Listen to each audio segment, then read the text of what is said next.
What's up, y'all? It's your guy, Truth Tiger, and today I'm going to talk about making your life into an adventure. When most people live their lives, they have no zest for life. Their life is not an adventure.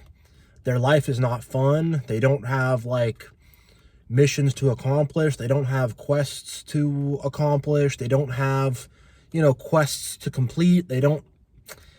It's like your life is like there's a dragon you got to slay, and you have to take that dragon's gold and rescue the princess. And you know what I mean? Like, your life is like a magical fairy tale adventure, but the Matrix comes in, and the Matrix makes your life not that.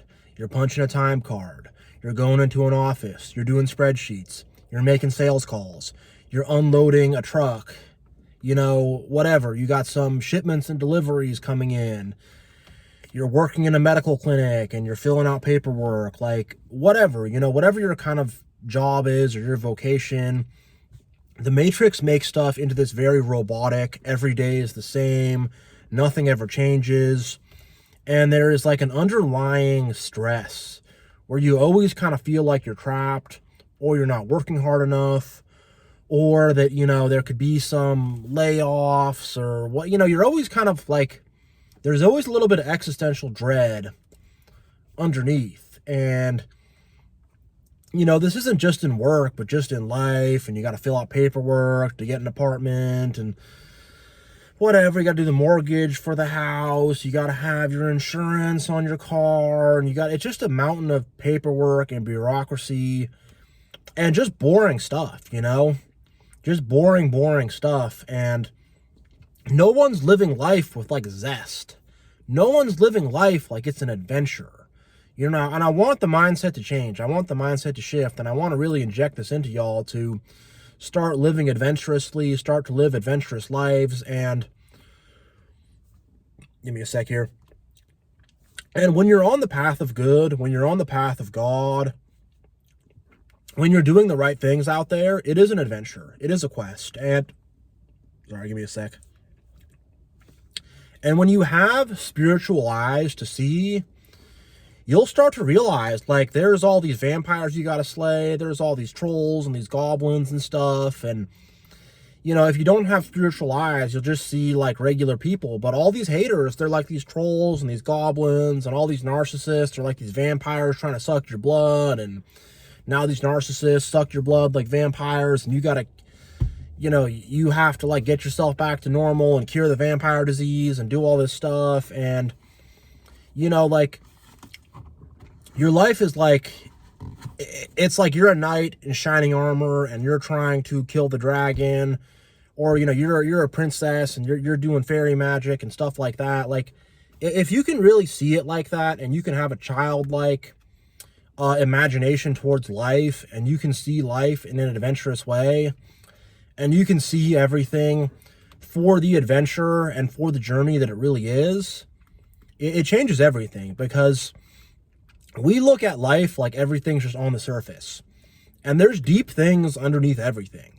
Everything is some kind of quest and adventure. Even going to do some grocery shopping, it's an adventure, it's a quest. You got all these other people, and a lot of people have weird energy and hater energy, and you got to you got to move around all of it. You got to skate around all of it, and even in life, you got all these haters you got to overcome, And I think instead of just thinking about overcoming your haters, it's just like some idiot you got to deal with. It's like you got some trolls you got to slay, you got some literal trolls. You got to go in the cave and you got to defeat the trolls, defeat the trolls and the goblins and stuff like that, And I think to have that view of it, to see it as more of an adventure, more of a quest, more of a journey, I think that view is really the right view to have. And life is an adventure, and we will adventure on, and we will do fun stuff, cool stuff, interesting stuff. Every day is an adventure, and that there is interest and intrigue and fun and entertainment in every little thing. If you can see it, you'll realize it's not this big, gray, dull, boring, whatever kind of thing that people in the Matrix have. It's an adventure out there. every single day, every single moment. It's an adventure out there. It really is. And I just think most people, they're so shut down and closed off and like angry, and just most people are just not, they're not trying to see life for the adventure. They're not trying to see things as a quest. They're just seeing things on the surface of just, they just live this boring routine life and feel trapped and feel stuck. And but the truth is there's a spiritual world out there.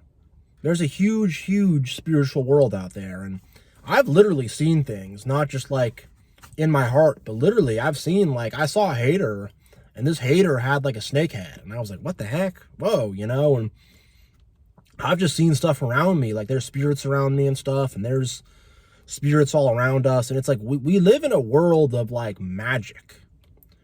We live in a world of magic and wonder and mysticism, and we live in a magical world created by God, you know, really. Like the trees grow, and, you know, the trees talk to each other, and there's a male tree and a female tree, and you're like, what? I didn't know there was a male and a female tree. And what, like, you look at it, it's like, it's crazy how things work.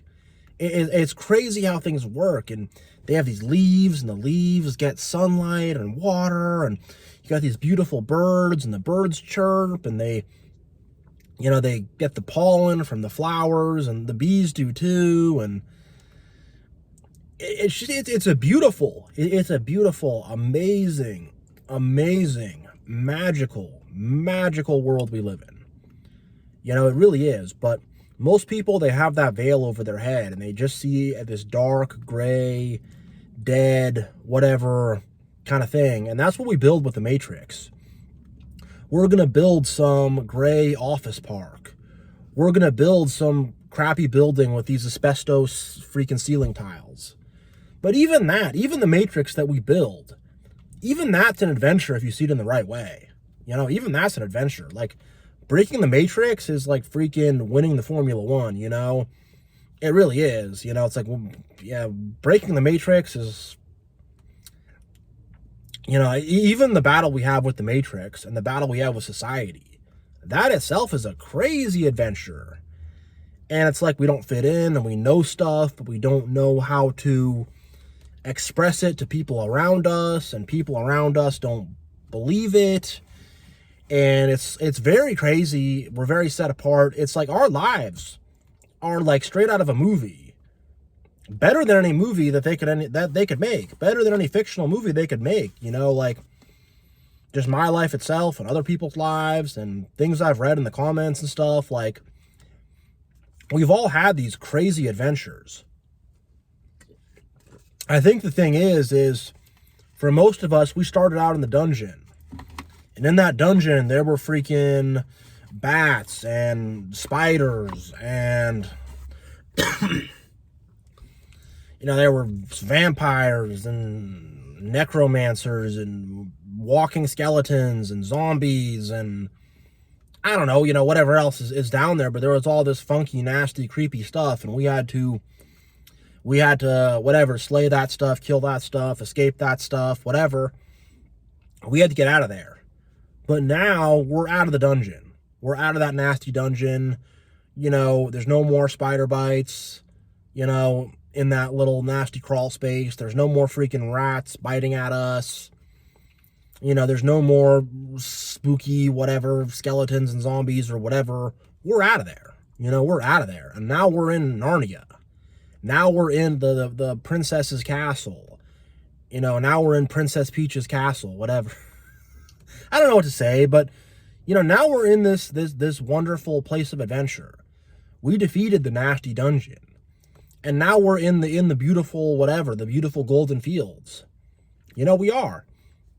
And even to the point of the dungeon, even that, like, there, I mean, I didn't really like that part of my life, but, people play, like, you know, these Dark Souls games and stuff like that. Like, even that part of it, going into the dungeon and beating the monsters, that's a very important part of it. And you have to do that, you know? So even that, if you see it in the right way, that's a very fun adventure, and that's a thrill ride, you know? And that's this thing that pushes you to your limit to see, like, how far you can go, you know? So even that part of the journey is super cool. But now that you're out of there and you're in the enchanted village and you got the castle and everything, like, man, it becomes even more and more beautiful and more magical.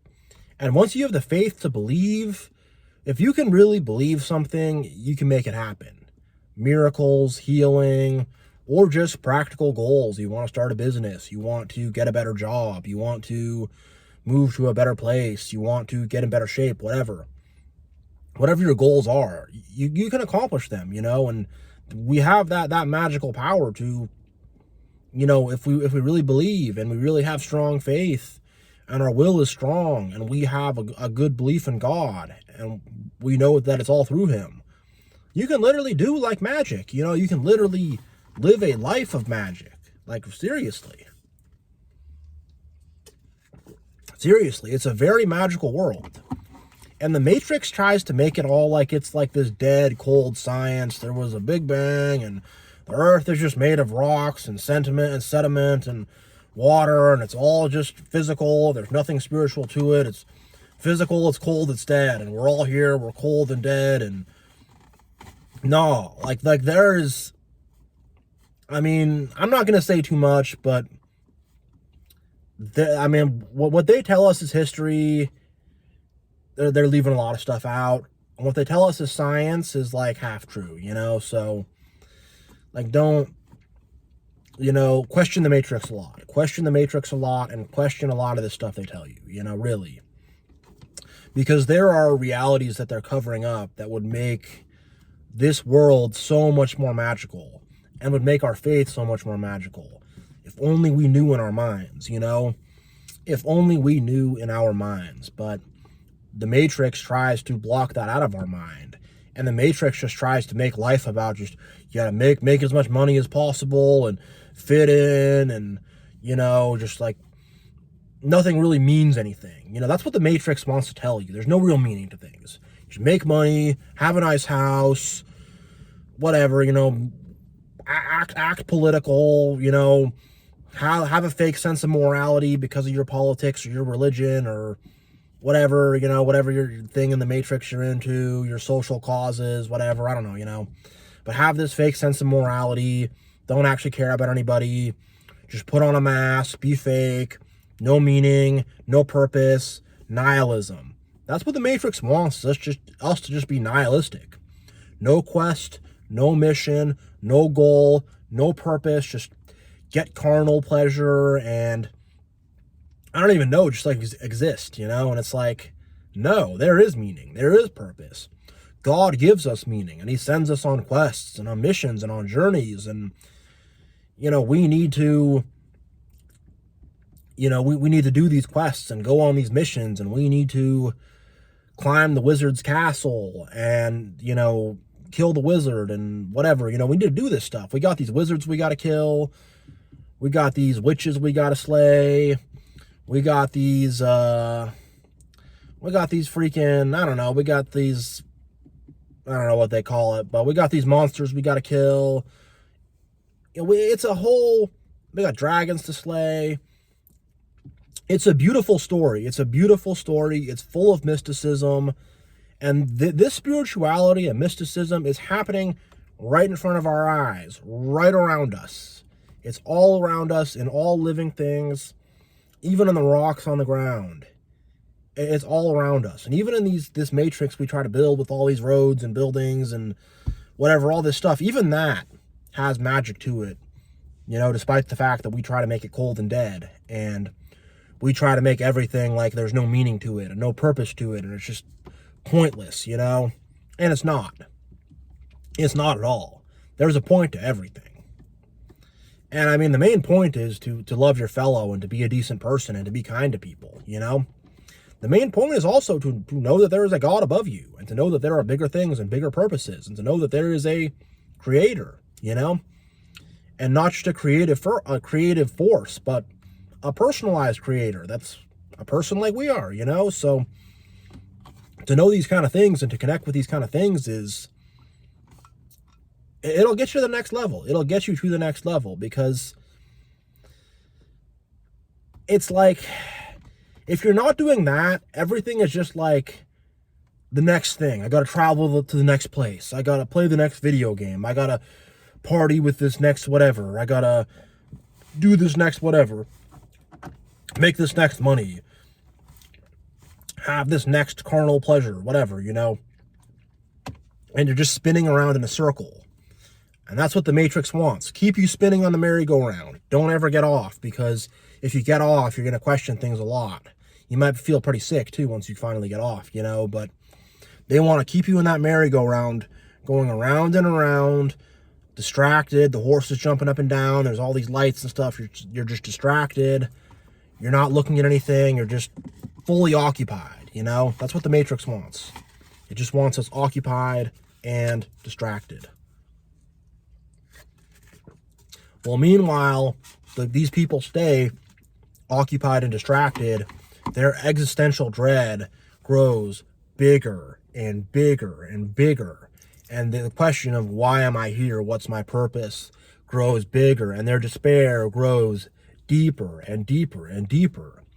And the only way for them to deal with this despair is to use their ego to delude their mind greater and greater and greater. And they have to keep deluding themselves in order to cope, in order to get by. If they do not delude themselves, then they got nothing. They can't, they're going to have to face that existential dread, and they cannot, you know. And we're facing it, you know. We're facing it. It's a battle inside ourselves, too. It's a battle inside ourselves, outside ourselves, and it's this quest, it's this mission, it's this journey, you know. And it's just like, there's so much to be excited about, you know. And I'm making this video for myself just as much as I am all of you. I'm starting to get my zest for life back. For a long time, I just felt like I was in this gray space where things felt pointless, and I was just like stuck, and I didn't feel like there was, you know, I mean, I always knew there was magic to life, but I just need this reminder for myself too, not just for you all, but this is for me as well. This is for all of us, you know. But to just like have that, just to remember that like this is a magical world created by God, you know, just to remember that, and that we are magical beings created by God in his own image, and we carry his spirit with us. We carry his glory with us. We carry his wonder with us. And we walk around, you know, we walk around like it's like, you know, an RPG video game, and you got all your stats maxed out or whatever, and you got dragons to slay, and you have whatever giants to fight, and it's that exact same thing.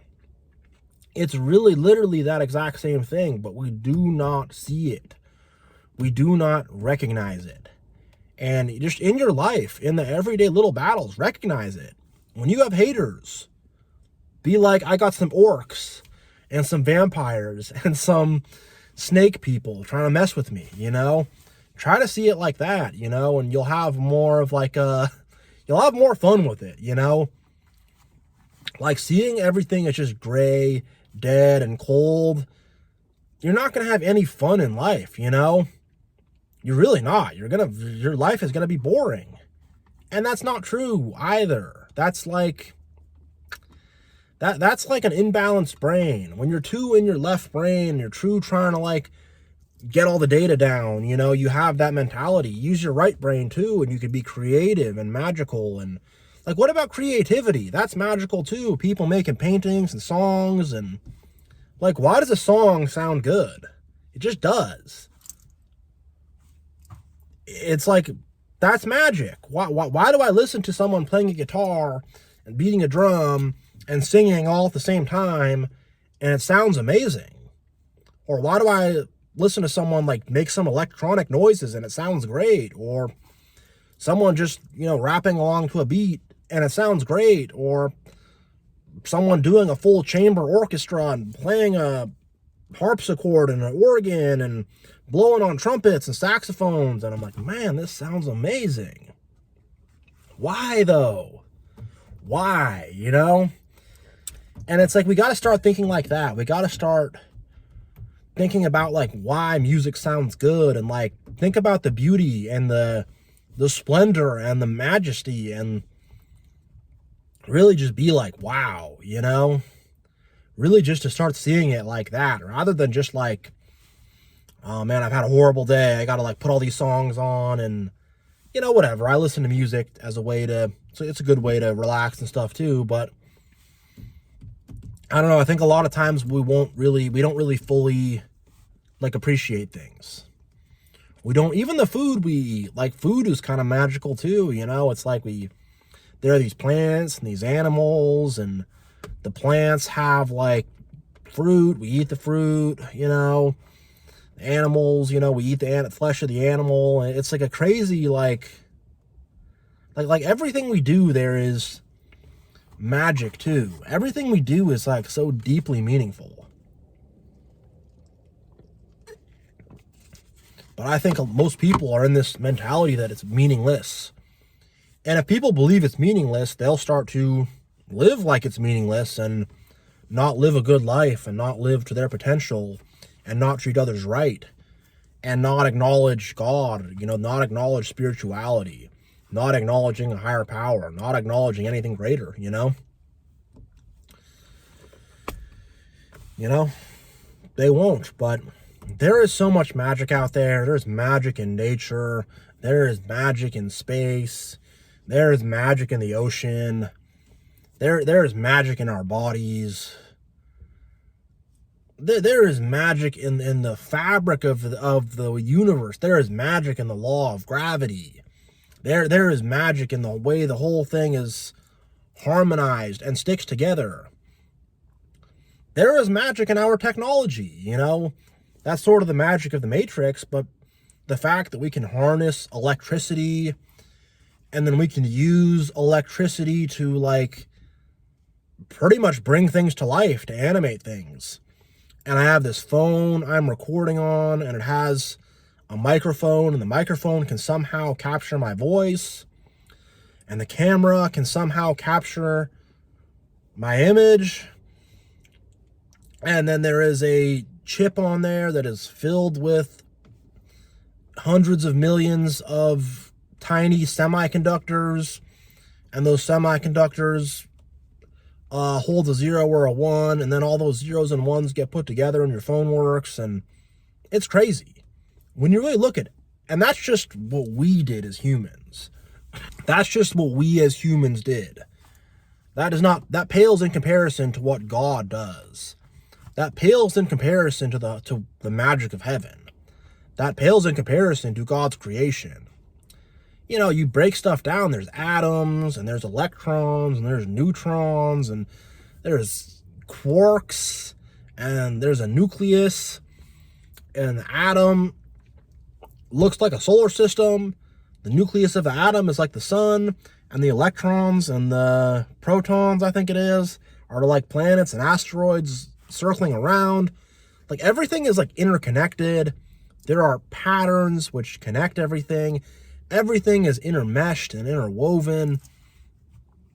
It's beautiful. When you really learn about it, it's beautiful, and it's like, it's splendorous, and it's amazing. It's amazing. We live in a magical world, and we have a magical life, and a magical quest, and a magical adventure. And to go forward, you know, that's what I want, is for all of us, myself included, to go forward in like this mentality that we are, that we're in a fairy tale, we're in a video game, we're in a Disney movie, we're in whatever you want to think of it as. We're in we're in that fairy tale. Think of yourself as a knight in shining armor, or a paladin that's got a sword and does magic, or think of yourself as a mage and you got your robe on, you're throwing fireballs at people. Think about yourself as you know, you're a fairy wizard, and you can float around and you can heal people, or not a fairy wizard, but a fairy, I don't know, you're a fairy princess, whatever. I don't know, just think of yourself as that, you know, and you're on this mission, this beautiful mission, this beautiful quest, you know, and you're in this beautiful world. And there's evil in this world. There's a lot of trolls and freaking demons, and the demons are real, you know? The demons are real. That's not just, I'm not just saying that metaphorically. There are real demons and real entities out there, you know? And when you realize what's really going on spiritually and in the reality and with history, when you realize the real story, it's so much more amazing than the crap we're told. It's so much more of an adventure. It's so much more beautiful than the crap we're told, which has very little like scientific backing or basis. Like the Big Bang Theory, they don't know that. They're just saying that. They're just like, it's a theory. Oh, probably. And then we're in the Matrix. We're like, well, if the scientists said it and they're just calling it a theory and they can't prove it, well, even though they said it, it's got to be true. And it's like, they're calling this a theory and they're saying we can't prove it. So why are we going to believe it, you know? And a lot of things about whatever, especially things about like the history of humanity and stuff like that. Like science can tell you the atomic weight of something. Science can tell you about protons and electrons and the electromagnetic spectrum and whatever. Science can like tell you hard things that are true, that are cool. And then there's a whole thing of like human history. There's a lot of stuff there that's like, man, there's definitely some theories, and they're putting it out there like it's true, but they won't even say it's true. They're just going to say it's a theory because they know that they can't scientifically prove it in the same way they can prove other things. Not even close. Not even close. And these guys, they're dull men. They're dull men when they're in their dull universities with their dull lab coats. They live their dull lives, and they want us to be dull just like them. And we're not going to be dull. We're not going to be dull at all, you know? You know, I'm like, read the book of Enoch. You know, start to kind of read the book of Enoch, and you'll be like, whoa, you know, start to think for yourself and research for yourself and look into this stuff, and you'll go, whoa, like, the story of human history is beautiful and amazing and is so much different from what we're told. And like another thing also is they try to deny like a spiritual reality or that there are higher entities, that there's angels, there's demons, there's God. They try to say, oh, no, none of that, whatever. Like, there is that. It is out there. And guess what? Albert Einstein believed in God. Isaac Newton believed in God. So, and when you talk to a lot of these people, Tesla, I don't know if I think he believed in God. But when you look at all of these people's writings, there's a lot more mysticism to it than you think. Albert Einstein, he intuitively figured his theories out. And then he'd have people do the math afterwards to prove it. And he'd be right, just off his intuition. So, what the heck's going on there, you know? What in the heck is going on there? You know, like, what the heck, you know? And I'm telling you guys, when you start to see it and live spiritually, you'll see angels and demons, and you'll realize, like, this is a cosmic battle of good and evil, and this is a deep universe with multiple dimensions and higher dimensions than where we're at, and we don't know very much. The knowledge of man is like folly, complete folly, you know, the biggest folly there can be, you know, and the higher knowledge, the knowledge of God, that is the real stuff. That is the real good stuff. And it's all living. It's all alive. It's all alive around us. Everything is living around us. You know, Jesus said, like, if no one here will praise me, I'll raise these rocks up and they'll praise me, because even the rocks are living in a sense, you know? And it's all alive around us. It's all living. It's all breathing. It's all moving. It's all vibrating. It's all resonating. Like, have you heard the one where someone's growing plants and they're nice to one plant, they say like nice words to one plant, and then they're mean to another plant, and the plant that they're nice to grows a lot better and faster, and is like, and the one they're mean to doesn't grow well, you know? Like, what we say and what we affirm, and everything affects everything. The way we think affects things. Like, people just don't know. I'm learning, and I'm having to learn on my own, because there's no one there's no one else to really teach me. I'm having to learn on my own, but like, it's like as I learn this stuff, I'm like, oh my God, there's people to teach me. There are, but there's not like one specific person. I have to just like watch a lot of videos and read the Bible and do a bunch of stuff to like figure this stuff out and read some books and whatever. But it's just like, man, you know, it's just like, the more I learn about it, it's amazing, you know. And our heart, the will we carry in our heart, the intentions we carry in our heart, and just like, so powerful, man. When you realize the power that you have, and the power that comes from the free will that God gave you, and the power that comes from the mind that God gave you, and you just realize how empowered you are, and it's just like, oh my God, I'm breaking through right now, you know. This is for me as much as it is you all, but like, we are magical beings created by God, and we live in a magical life. We live in a magical world. Right now, there is Sauron and Ganondorf and some bad guys have snuck in and taken over. But that's part of our mission and our journey, is to defeat the Matrix and survive in the Matrix. And it just adds a new layer of, it makes it more of an adventure, I guess, you know? It makes it more of a mission. It makes it more of an adventure. But yeah, I'm going to end this one here before I ramble on too much. But thank you all so much for watching. God bless you all. It is so much love. And I will see you all next time.